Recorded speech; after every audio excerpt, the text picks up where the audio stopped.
when it comes. They'll be voting, raving, loony when it comes. They'll be voting, raving, loony, voting, raving, loony, voting, raving, loony when it comes. Very good afternoon to you. Are you coming through all right there, Alan? I'm fine, I think. Hello, can you hear me all right? Yes, you are, in fact, zapping across there. Well, it's wonderful to meet you this afternoon. It really is. And you're really Howling Laud Hope. Yes. Laud, spelled L-A-U-D. Not loud, Lord. Lord. As in laudation and all that, you know. So why is the L-A-U-D? Why that? Well, just because, you know, as in lauding it up, as in being having fun. You're kind of like a party animal, really, aren't you? Yes. Because I have interviewed your predecessor, God bless him, Screaming Lord Sarch. Yes. And as the show develops, we will be featuring a little bit from him. The CD is actually right there in front of you, and we just before the Horror we came... Rock and Roll Show. That's a very good CD, that is, yes. Well, it is, because he's actually playing the records with me and stuff, and we haven't released it to the public or anything, so it's something to think about. Well, how much is that worth, eh? So now I've got the exclusive rights on it. No, but you were actually involved in country music, you were saying there, and it's something to do with Reading. I have been, yeah. I mean, I can remember way back in the 60s, in the early rock and roll days, I first come across to Reading. Now, back in the 60s, you were Kerry Rapid. Kerry Rapid, yes. The press might like to see this. Kerry Rapid, there he is. So I'm holding the picture up now, and I'm surrounded by lovely people here who are seeing you back in the day. When would that be? Oh, that would be 1959, 1960. And a great year for music. Oh, yes. Especially 1959, because it was the crossover just before the 60s. You were the singer, were you? I was a singer, yes. Wow. I was a singer with a group then called the Bandits, and the lead guitarist for a little while was Jeff Beck. Jeff Beck was in your band? Yeah. He left that band to go and join the Yardbirds. Oh, so from you to the Yardbirds, and then... I can remember the last gig I ever did with Jeff Beck with the Bandits was up at a Newark Corn Exchange, which broke out in a great big fight. We always remember that. And about 2 years later, I met him again at Farm Technical College.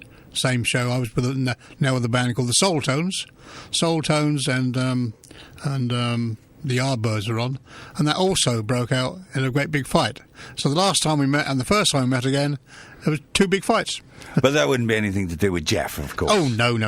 In fact, if you look in a book which has been written now called Jeff's Book, as easy as that, he actually mentions that. I've got 5 mentions in his book, and I'm very, very proud of that. Yeah, and he's still up there. He's almost considered close to Clapton, not as. But funny, they're both out the Yardbirds, aren't they? Yes, the pair of them. It was that sort of guitar playing, the bluesy, gutsy sound, wasn't it? So what happened to you? I mean, why didn't you carry on with Jeff, or you'd had enough? No. Did they get rid of you, or did you want to carry on? No, I carried on with all sorts of different bands. I actually, in my younger years, I actually recorded "Come Outside" before Mike's On. I recorded that in 1960. Well, how did you get that? Because Robert Stigwood looked after Mike's On. Robert, hang on, wait a minute. Charles Blackwell wrote that song. That's correct. Yes, and I got it from the Keith Prowse, Peter Bruce Music Company. So I recorded "Come Outside."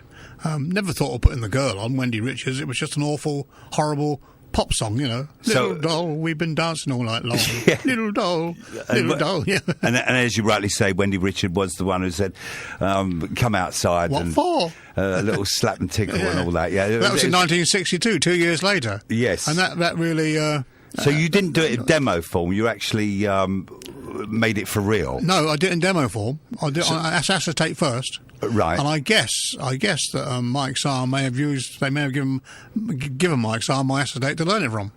Okay, because we've had John Layton on the show, and he referred to "Come Outside," and I thought that he did it before, but it was actually you when you were Kerry. So tell me what happened with the pop career. You made the "Come Outside." Was it released as a single? No, never released as a single. So it was actually demo version. Yeah. And it was passed on to Mike's son. Yeah. He got the hit with it. Yeah, I wasn't really interested. It wasn't a very. I didn't think it was a very good song. Did you want to be a politician then? How did that all come about? Well, no. I first met Screaming Lord Sarch way back in 1959. So you'd be on the road with him, right? in the Edging Court Ballroom in Camberley, not too far from here. No, very close. Yeah, and we became friends then, and then I used to go on the road with him. I used to work for a man called Bob Potter, who owns the Lakeside Club. Owned the Lakeside Club, where you see the World Darts from. Yes. He was my manager and one or two other people's managers, and used to book Screaming Lord Sutch and the Savages. But of course, Screaming Lord Sutch and the Savages, Screaming Lord Sutch was such a visual act, if you like. Oh, without a doubt. Arrived with the coffin, didn't he? Only good for sort of 45 minutes. So consequently, had to be another act on the show.